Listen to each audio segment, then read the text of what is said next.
2, 3, come on!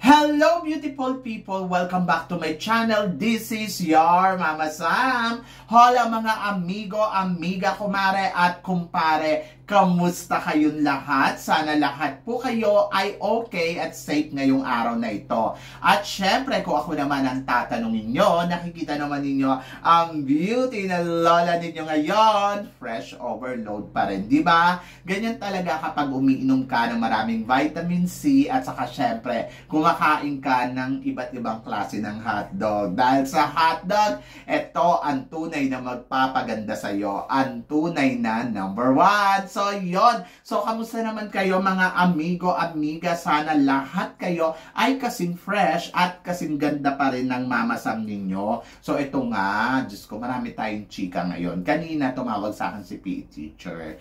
Sabi niya, kamusta ka naman? Sabi ko, okay lang. Tapos sabi niya, nag-e-exercise ka ba? Sabi ko, oo naman. Yes, totoo naman, nag-e-exercise naman ako. Kasi nga, di ba, na-stop nga kasi yung exercise namin noong Tuesday, kasi nga yung school namin pinipinturahan. So, walang exercise doon, hindi nga ako mabigyan ng program. So, ang ginawa ko, pinagpatuloy ko pa rin dito sa gym namin. So, yung running, saka kung ano pa man yung pwede ko pang kaya kong gawin na mababawasan talaga yung timbang, miski pa paano. And then, plus, hindi na ako kumakain ng kanin sa gabi. Kumakain na lang ako ng mga fruits, ng banana, ng avocado, ganon. Tapos, o kaya, kung talagang gutom na gutom pa rin ako, nakaramdam ako ng gutom, so kumakain ako ng oatmeal. Ganon. So, yon. Kasi, gusto ko talaga mabawasan yung timbang ko miski paano. Kasi nga, di ba, syempre, ang laki nun siya natin, hindi masyado magandang tignan. Tapos, parang, isa na rin sa talagang nag-decide ako magpapayat at humingi ako ng tulong kay PE teacher. Kasi nga, parang feeling ko, kailangan natin talaga alagaan yung sarili natin, miski papano. Siyempre, mataas yung cholesterol, di ba? So, para mabawasan din yon at maging maganda ang daloy ng dugo natin sa katawan. Yun naman yon. Kaya, kayo, hinihingkayat ko din na sana kapag may time kayo, huwag kayo yung puro kain ng kain, huwag kayong salpak ng cholesterol sa katawan ninyo. Miski pa paano, i-burn din ninyo siya. Kung kinakailangan, mag-walkathon kayo sa paligid ng bahay ninyo, gawin ninyo yon. Or kaya mag-exercise. Yung kahit konting running and walk, okay na yon. Sa loob ng mga 15 minutes, malaking bagay na yon. Kasi, miski pa paano, nababawasan yung mga cholesterol na tatanggal yung mga kinain natin, di ba? So, nakakatulong din siya sa pagdaloy ng dugo. Yun yung purpose din nun. Kaya, sana, mag-exercise din kayo. Miski pa paano kahit 3 times a week, bigyan nyo siya ng panahon. Alam ko minsan sinasabi nyo, pagod na kayo. Pero, ganun din ako, pagod din ako sa araw-araw ng mga ginagawa ko. But, sabi ko nga, kailangan natin bigyan ng pansin, syempre, yung katawan natin para mas lumakas pa siya, di ba? So, yon. Kaya naman, exercise tayong lahat. Miski pa paano, hindi kaya ko talaga kayo. Kasi, bawasan din natin yung kain sa gabi. Sa gabi lang naman. Sa umaga, yun, kumain ka. Saka yung mga maaalat. Diyos ko, huwag kayo masyadong maaalat. Nakaka-high blood siya, promise. So, yun. Siyempre, shout out tayo sa lahat ng mga tumututok ngayon dito sa channel natin na lagi-lagi naman na sumusubaybay dito sa Mama Sam Vlog. So, maraming salamat guys sa pagmamahal at suporta ninyo dito sa channel na to. Natutuwa naman ako kasi lagi kayo nandiyan. Kahit anong oras ako mag-upload, nakikita ko naman kayo. At maraming salamat ng tao sa aking puso. Sana, lagi nyo pa tong subaybayan at patuloy natin palaguin pa ng bonggang-bongga. Ngayon, nasa 15,000 subscribers na tayo. So, ang target ko dito, syempre, 100,000. So, yon. So, laban lang, kaya natin yan. Sana matapos ang taon na to, mag 20,000 na siya. So, yon. So, eto na, Diyos ko, marami tayong chika ngayon na talaga naman, nagtataas ang kilay ninyo ng bongga-bongga, kaya hindi ko na patatagalin. Para sa unang chika, sabing ganun, Mama Sam, anong masasabi mo sa Reyna Turismo 2023 ng Bulacan, Singkaban? Ako masasabi ko sa kanya, di ba, nakasali na siya dito sa, ngayon, sa Miss Philippines. Oo. Ang panalo ng beauty niya, nare-remind ko sa kanya si Lara Higaman. Ganun mga peg niya. To be honest, Reyna yung dating. Sana lang talaga caliber din yung performance. Sana gumawa siya ng history mula sa Bulacan na alam mo yun, makakuha siya ng corona dito sa Miss Philippines. Kasi ngayon, di ba, nandito nga siya sa Miss Philippines. Maganda siya, nagagandahan ako sa kanya. And then yung beauty niya, talagang nandoon yung very Filipina beauty. So I'm so excited kung mananalo siya sa October 10 ba? Oo, October 10 ang pageant ng tawag dito Miss Pilipinas, and then 4 ang corona doon. Meron kasi 'di ba na Miss Philippines, tapos meron supranational, and then meron Miss Charm, and then meron ano pa ba? Asia Pacific Quest. So, kahit yung Asia Pacific Quest, pwede siya. So, I hope na mag-title siya. So, yan. So, bongga, Reyna ng Turismo 2023 from Bulacan. So, yun, nakakatuwa kasi siya. Sobrang nagagandahan talaga ako sa kanya. Iba ang beauty na meron siya. At talaga naman, kumakabog, di ba? At ito, mas kumabog.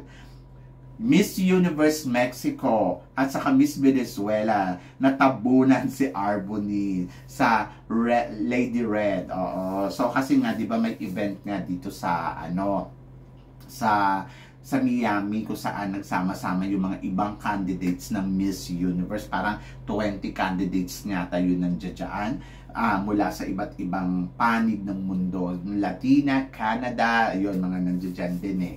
Ang masasabi ko, ayun nga, si Miss Mexico, sa totoo lang, sobrang ganda ni Miss Mexico.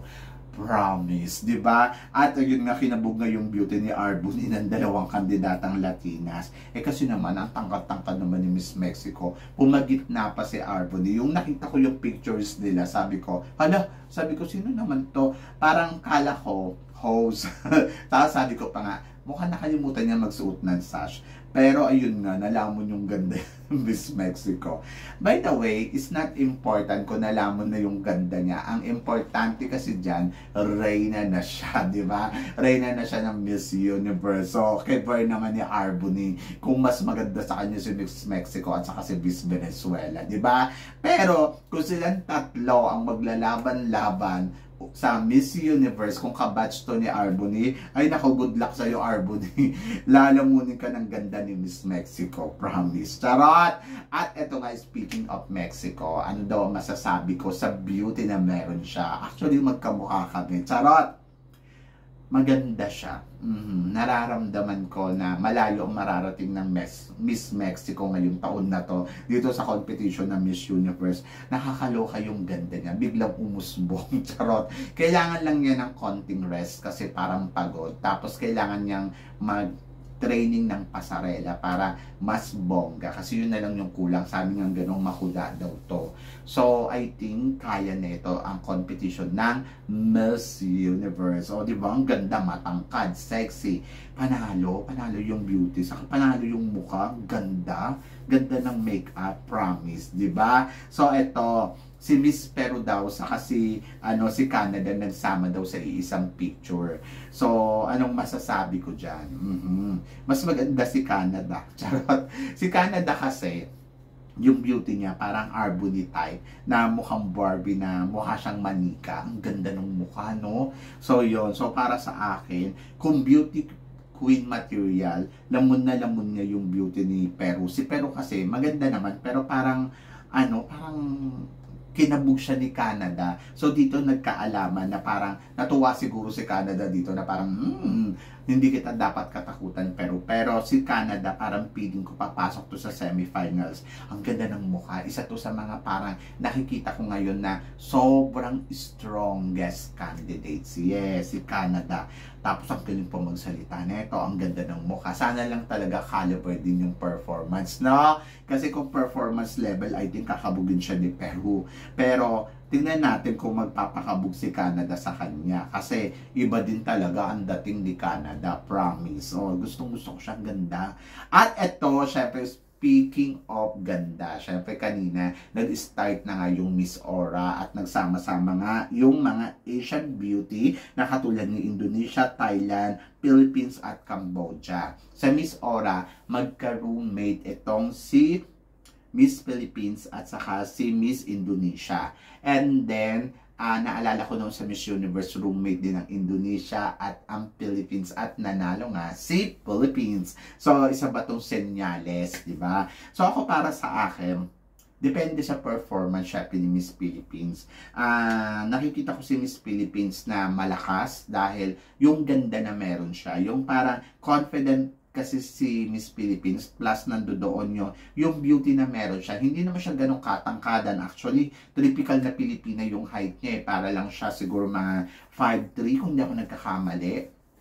But, nakita mo naman na talagang kung nagsama-sama sila sa isang photo, stunning naman, di ba? Hindi rin nagpakabog yung beauty. At kung beauty ang pag-uusapan, para siya si Maricel Morales noon na naging mutya ng Pilipinas. Ganon yung beauty niya. And I think pwede itong pangmutya ng Pilipinas, no?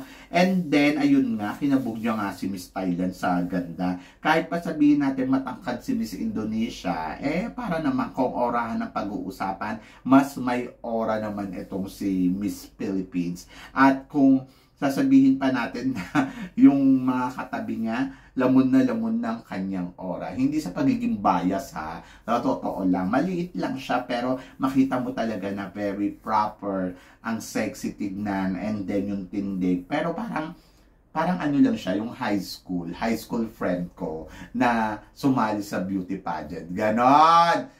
Ayun, naintindihan ko yung sinasabi ni Gazel kanina na parang ang iniisip kasi niya parang wala namang class, parang hindi ganun kabongga. Pero para sa akin kasi, wag natin pag-usapan kung ano bang caliber, wag natin pag-usapan kung ano bang publicity na meron siya. Pag-usapan natin yung beauty na meron siya. Pasok ba sa banga pang aura? Ako naman, na nakikita ko naman, yes, may beauty naman talaga siya. And then, of course, ang aabangan natin sa kanya kung paano siya kakabog dito sa competition ng Miss Aura. Yun yon. So, yun yung abangan natin. Kasi, yung beauty na doon, very Filipina beauty. So, tingnan natin kung kaya kumabog, di ba?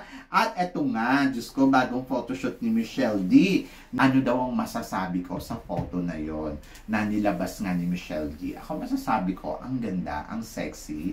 Ito yung hinahanap kong beauty niya na dito ako lumalabas na parang may tiwala naman ako kay Michelle D. Kasi kapag nagdamit na si Michelle D at saka nag-ayos na siya, talagang mararamdaman mo yung beauty na meron siya. But I wish na sana pagdating sa Miss Universe ay una mag-prepare ng gusto talaga si Michelle D. Yung mga styling, yung make-up, kung paano siya magmi-makeup ng mas bongga, and then yung mga wardrobe na gagamitin niya na sana talaga kabog lagi, plus nandoon na gusto ko pagdating niya pa lang doon sa El Salvador ay umeksena na ng bonggang-bongga etong si Michelle D. Yung tipong eksena na talagang may extravaganza, di ba? Yung hindi magpapakabog sa mga Latina. Kasi sa totoo lang, pag dinikit mo naman siya sa mga Latina, yung ganitong beauty, lulutang eh. Ang problema lang dyan, kung ano ba yung caliber na meron siya para makasabay siya sa mga Latina. Kasi parang feeling ko, ang lakas talaga ng mga Latina na to.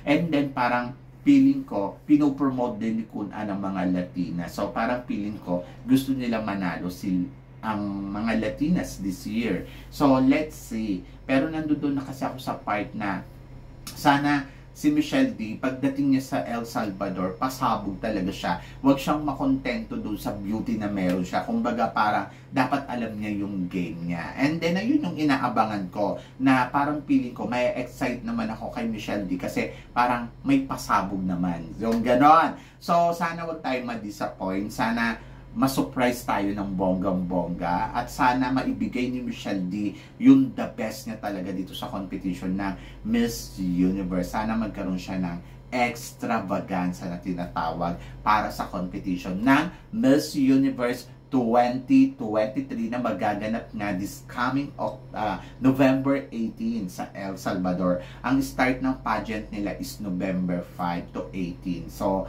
malapit na guys. Halos isang buwan na lang mag-aarangkada na ang mga kandidata. Diba? So, yun. So, I'm so excited. Excited ba kayo? Kasi ako, yes, sobrang excited na ako para sa pambato natin dito sa Miss Universe. So, kayo guys, ano guys ang masasabi ninyo? Kaya ba ni Michelle D na sumabay sa mga kandidata dito sa Miss Universe? So, please comment below para at least malaman ko naman kung ano ang chika mo dito sa mga pinag-uusapan natin ngayon. So, yun guys.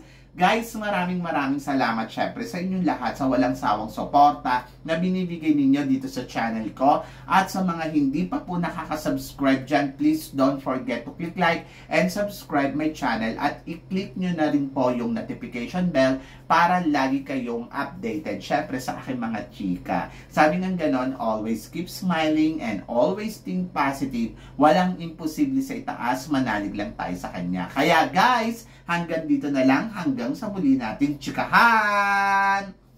See you tomorrow. Thank you guys.